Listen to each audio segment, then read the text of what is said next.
What is up, guys? This is Josh with Lead and Iron, and it's been a week since I've had my Mac Studio, and I just kind of wanted to go over some of the things that maybe you've heard through other YouTubers or whatnot, and just have like my talk points that make me really enjoy the experience that I've had with it for the last week. The first thing is how optimized it is, like in Davinci Resolve. I use Davinci Resolve, and I downloaded it onto my Mac Studio, and I really enjoyed Davinci Resolve being so optimized that it did my like 17-minute video with 2 4K streams, some titles in it, and stuff like that. Also had the green screen that I changed behind there. And that 17-minute video was rendered, I think, in like 7 minutes or something like that.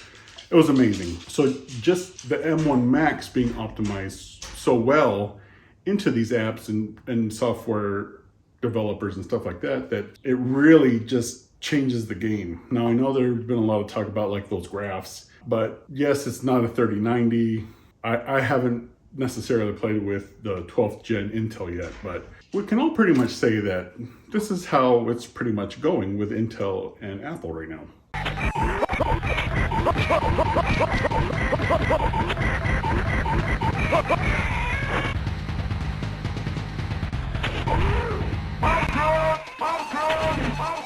And of course, you know, being funny, aside from that clip, it's how Apple wanted to respond, I believe. They wanted to have everything controlled in-house, and they accomplished that, and all we have left is the Mac Pro, which I'm probably thinking that it's going to come out at the end of this year or maybe early next year. The second thing I want to talk about was the ecosystem, and if you're part of Apple's ecosystem, you totally understand what I'm talking about. I can take a file that's on my Mac Studio right here and shoot it over to my MacBook Pro. I can shoot it over to my iPhone, and I'm using my iPhone right now just so I can show you guys that I'm able to see what I'm shooting on my iPhone, and it's probably gonna end up in my gallery. I can just drag that out from my gallery onto my desktop and transfer that into Davinci Resolve. Just the ecosystem alone, where I don't have to necessarily take out an SD card if I don't need to, or if I can't necessarily afford a camera right now. We have a pretty good 4K camera in our iPhone, and even if you didn't have the Pro, or you didn't have the Pro Max, or whatever, you're still able to get that ecosystem and do the things that I was talking about. So second is that ecosystem, which is second to none. I would say second to none, because there's nothing else like that that's so intertwined that benefits us. The third is the cost. So when you first look at that price tag of $19.99 for the base model and $39.99 for the ultra base model, it's kind of a sticker shock a little bit at first. But if you look back at, let's say, how much a 3070 Ti costs, because this is what's in this system right here, and it's $900 MSRP. I would say $900 MSRP. I think that's what this one is. It's a Gigabyte Vision version. And you still have to factor in everything else that goes with the system. I have 32 gigabytes of RAM in here. I have a Ryzen 7 3700X. I have the ROG Strix motherboard, power supply. You have to have your storage. All that kind of gets factored in, and you put it in a nice case. But as you can see, this case takes up so much more room than just this Mac Studio right here. And that, just if you have limited space, it's amazing. So you'll be able to not have a full desktop, but have a desktop that's powerful enough to get your work stuff done. I have a 3090 in my other office here, and that 3090, I think with tax, was like $1,800, $1,900 just for the graphics card. Yes, it is a 3090 graphics card, and it's fairly fast. But you also have to think about, you still need a CPU, you still need RAM, you still need a motherboard to put all that on. You have to have your cooling, you have to have your case, your storage. So all that plays into the cost value of the Mac Studio. This is everything rolled into one. It was $2,200 after taxes or something like that. And I think that is a great deal, because even if you say, I need to have a display, keyboard, and mouse, if you build a PC, you still need a display, a keyboard, and a mouse. So you still have those peripherals that you need for that desktop. One thing that I'm on the fence about is the studio display.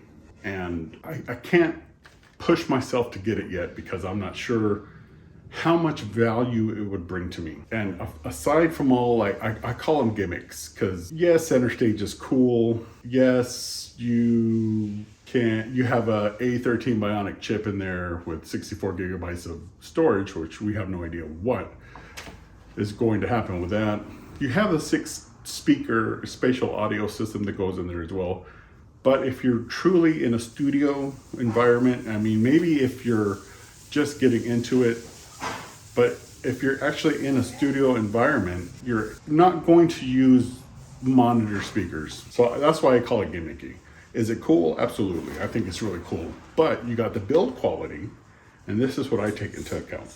The build quality is 5K, so it might last me, 5, 6, 7 years. I take that into account. So your build quality, your display, that's 5K. It's not HDR, but it processes things to be as close as to HDR as it can be. So you have like the color grading aspect of it, which I can see that it would help. And then you have like a 4K monitor that's pretty crystal clear. The colors may not be on par with the 5K, but it's significantly less cost. Yes, it may not have that same build quality as you see. Like most of them are like the plastic, but 32-inch 4K monitor. It's relatively nice. There's a lot of color in it. Maybe not as great as the studio display, but it's there. So I weigh in those costs, and to me so far is it didn't present enough value for me to go out and get it, because there's been maybe 3 or 4 times now that I could have bought it and had it delivered to my house or picked it up or whatever, and I decided not to because the value necessarily isn't quite there for me. There's still a lot of things up in the air that I'm not sure about. So the next thing we kind of went over was the cost of like the machines, like a Windows machine compared to this. Yes, there's a lot of other things that you can do with Windows that's just Windows based, but there's a lot of other cool things that you can do with Mac that's just Mac based, like Final Cut Pro. I do use Final Cut Pro. I find it easier sometimes to work with, especially because I'm so familiar with it. The learning curve is almost gone. I mean, there's still a lot of stuff that I can still do in Final Cut Pro as well as Davinci Resolve, but there's things in both that I like, and that's why I use both of them. But if I have just a Windows machine, I can't use Final Cut Pro unless I Hackintosh, which honestly, you don't even really need a Hackintosh anymore, because I would say that this stuff is more affordable now than it was before, and that's why people started Hackintoshing. Another point I did want to talk about was how aesthetically pleasing Apple products are. And especially if you're deep into the ecosystem, your iPhone matches your MacBook Pro matches your Mac Studio matches your keyboard and your mouse, and eventually your display. And you can close the MacBook Pro, and even if you had like your AirPods Pro in your ears, you'd close the MacBook Pro and it would find it on my Mac Studio or my iPhone. And that is something that you can't put on a graph. So yes, you're able to build better machines. Absolutely. Are you able to build better machines with the ecosystem that this specific? I really don't think so. And I think that ecosystem really sets Apple apart from everybody else. The last thing was, I do want to use this Mac Studio more than I've been wanting to use my desktop. I haven't turned this desktop on since I got this Mac Studio. And I just turned on my desktop in the other office for the first time in the week. Now, the reason for that is because I'm able to actually transfer stuff like over AirDrop to my MacBook Pro or to my iPhone, which I did with the first clip that I showed you, just to see what it looked like on different screens. And it was quick. It was real fast. I didn't have to email myself or anything else to try to get that video clip onto a desktop or onto a phone or onto my laptop. I literally didn't have to plug anything in. I just AirDropped it. That's what you get when you're purchasing Apple products. And I think that's what most people, especially like Apple enthusiasts, really enjoy. And I don't blame them at all. At one point, I swore off I would never have, now let me tell you, this is from when they had the iPhone 4S. So this is years and years ago. I swore I would never ever touch anything Apple. And here I am today, MacBook Pro, iPhone Pro, Mac Studio, maybe Studio Display, AirPods Pros, Apple Watch, and it's such a big part of my everyday life, especially when I'm doing stuff that I'm passionate about like this, color grading, stuff like that, that yeah, you can probably do on this desktop, but it's so much better when everything is so intertwined together. So one more thing I wanted to talk about was, let's say Davinci Resolve. And I have to use Davinci Resolve because I use it both on a Windows platform and on this Mac OS platform. With Davinci Resolve, I can scrub through my timeline on my Mac Studio or my MacBook Pro. I can scrub through that timeline, hit play, and it's gonna play. There's nothing in between that's where I have to wait. Now with my Windows machine on both of them, there's a slight delay that if I scrub through and hit play, it's gonna pause for a couple seconds and then start playing. Same thing with my 3090. Now my 3090 isn't as bad. Maybe there's like a second, maybe a second or two, and that's splitting hairs at this point, I would say. But knowing that I can cut, delete, add, put in titles, put in animations, put two clips into one, do a picture-in-picture, do a green screen, whatever. Have it all on the timeline, whether it's 2 4K streams, 3 4K streams. I'm gonna hit play and it's gonna play right away. I'm gonna hit pause, move over however many minutes, hit play, and it's gonna play right away. That to me, in real world, not chart, but in real world use, really made me wanna just use this Mac Studio all the time. Yeah, is it cool to have a Windows gaming PC? Absolutely it is, right? These PCs are cool. You can customize them. I mean, there's unlimited things you can do with these things. You can put certain fans in, you can interchange parts and upgrade them. Absolutely.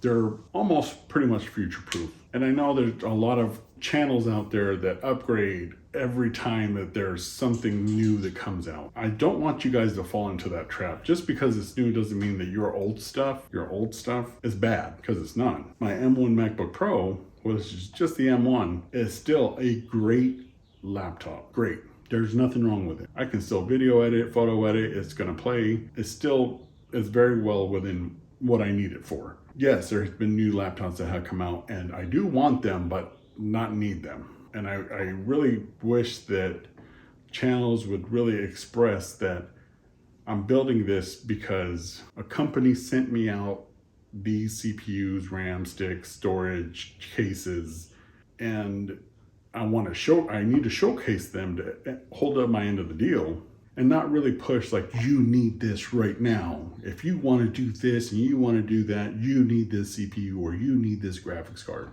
If you're going to buy it, you're going to buy it already. You're watching that for a reason. You're watching videos, whether it's a Mac Studio display or it's headphones or PC components, you're watching that for a reason. I really don't think that I'd have to really, oh, you guys got to go get this Mac Studio because, you know, it's their latest and greatest. And I wanted to tell you, if you need it and you can grow into it, this is probably going to last me a decade. Honestly, it's that fast for me. I don't have to go get the Mac Pro when it comes out.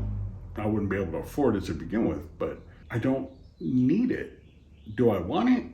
Probably, because it's cool to have, but I don't need it. I don't need to upgrade my iPhone 13 Pro Max when the iPhone 14 comes out. For what? It's still 5G, cameras are great, cinematic mode, ProRes, you know, I'm fine. It's cool to be able to make content for you guys showcasing this stuff, but I don't want, especially when it's coming to me, I don't want to have to say, go get this Mac Studio and spend $2,000 that you may not have, or it can go towards better things in your life. I want to tell you, go get this Mac Studio because if you do need it and this is how you make a living, or you're very passionate about video editing, photo editing, 3D rendering, code, any of that stuff, this will fit you very well.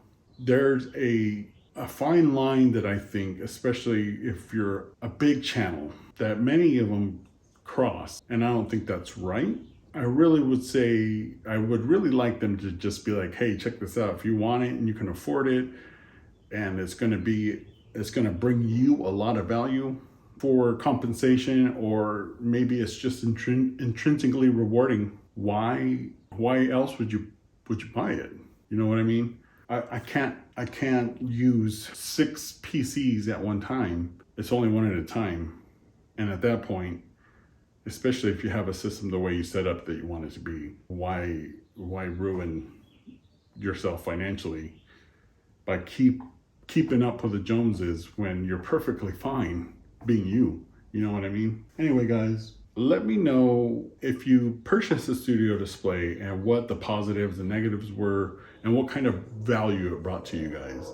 I'd like to know that so I can make my decision like a better informed decision with your guys' help if I should get the studio display, or maybe you guys want to see what it does with like a smaller creator like myself. That's not a huge channel. Maybe I can show you what kind of value it brings and it might bring to you, and if it's worth the cost, because $1,600 for a monitor that never leaves your desk is a pretty big cost.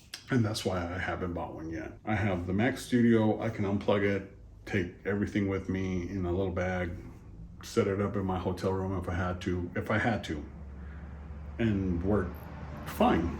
Let me know if you purchased the Mac Studio, which one you went with and why, and let me know how much value that brought into you. Anyway, guys, that was my video on my experiences with the Mac Studio. I hope you enjoyed it. If you do, please give it a thumbs up, hit that subscribe button. But I gotta go because my back hurts.